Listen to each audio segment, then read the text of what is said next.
Well, we're getting an opportunity to play against a team that's playing real well. They just won on the road against a Murray State team at their place, and they were down, in that particular game. It's a team that plays efficient basketball, a lot of motion offense.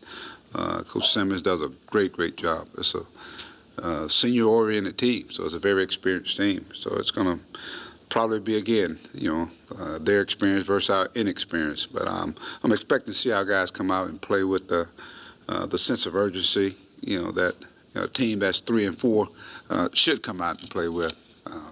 When I look back at the Wake Forest game, it's a game I thought we improved. People may look at the numbers and not think that we did, but I thought there were some areas we really improved. We got down early in that game, 14, and our guys did not panic. I thought we showed a lot of poise, even with the short bench. Not having Trey, I thought was a big. I thought it was a big kind of advantage for the team we were playing against, because Wake Forest was a team of size, and I thought their size in the end was probably the difference in that game. But I like what took place, even as we gave ourselves a chance going down the stretch. Twice with the ball, the score tied. Right there within that minute mark, you got to be able to make plays, and we had guys in position to make plays, and that's the learning curve of this basketball team. We got to be able to make those plays. But now we get an opportunity to play at home against an Evansville team. As I said, they're playing well, and looking for us to come out and improve upon our last outing. Again, I think this team is continuing to get better, but we got to take it to another level, I think, as we get in this stretch of games. Mike, is there any update on Trey? Do you expect him to play? Well, it's going to be a game time, like day decision. We're going to try to work him out today, and he went a little bit yesterday. We'll try him again today and see if he's going to be able to. It'll probably be a game time decision in reference to Trey. Is that what they call it? Yeah, it was certainly, definitely a big time sprain on the ankle. You look at Evansville, they got all their stars back. I think they won 24 games. Akron had most of their guys back, won 20-something games.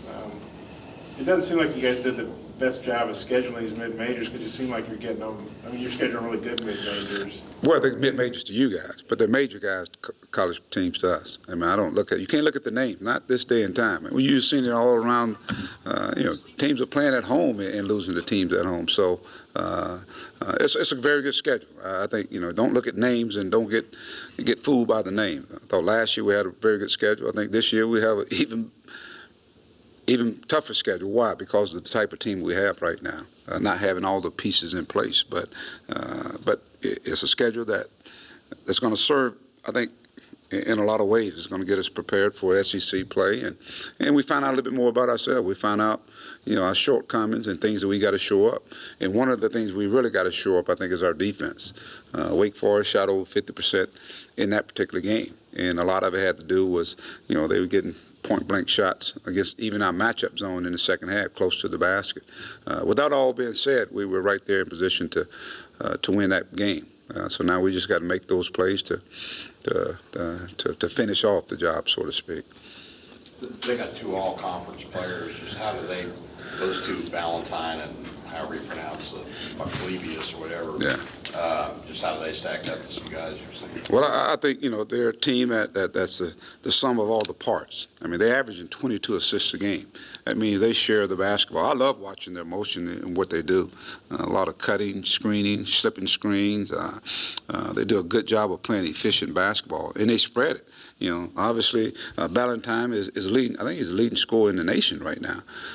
So we know he can put the ball in the hole. He's going to be one of the all-time top Missouri Valley players in terms of scoring.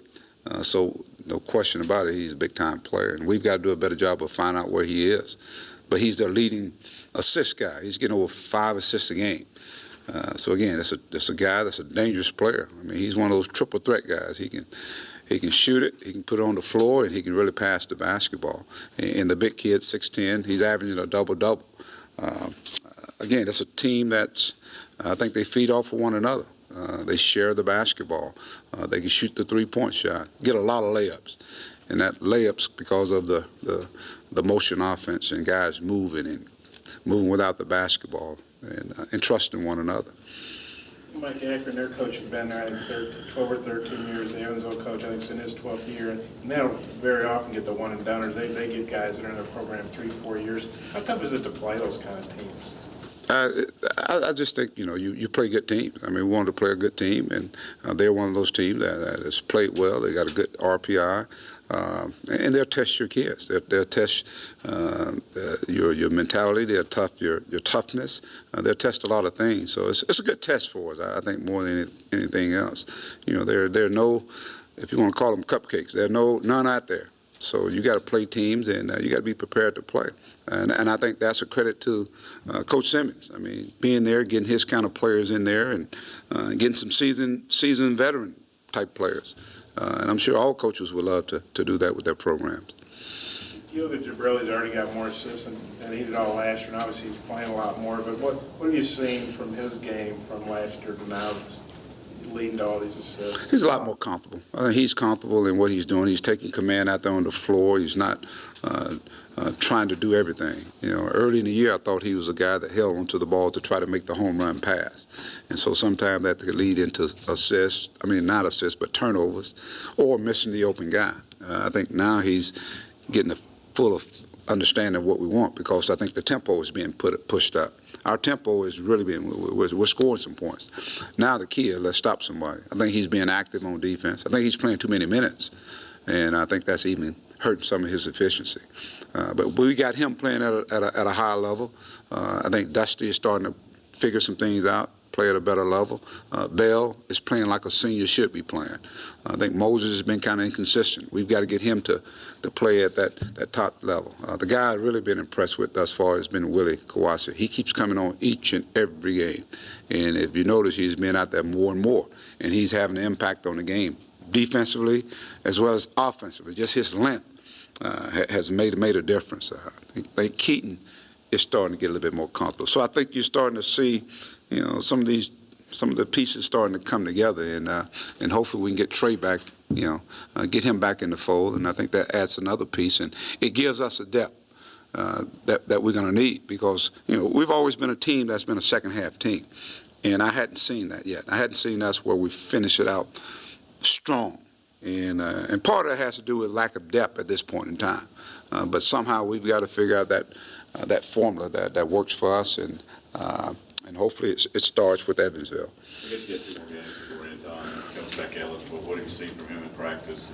I think he's playing with that fire he always has had. I think that's fire even bigger now, because he hadn't had a chance to play, and he's seeing where he could help this basketball team. So I think our practices have become a whole lot more competitive with him out there on the floor. A lot more talking, guys diving on the floor. I mean, he's playing with that edge, and hopefully it's something that'll trickle, to the rest of our guys.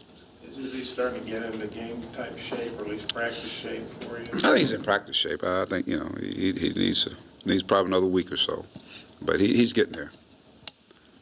Manny's obviously scoring more. What are you seeing from him? What do you like about his offensive game? Well, Manny's not trying to go get the game. I think he's another guy that's starting to play well. That's why I say you can see this team starting to. One of the biggest questions was, was this team going to be able to score?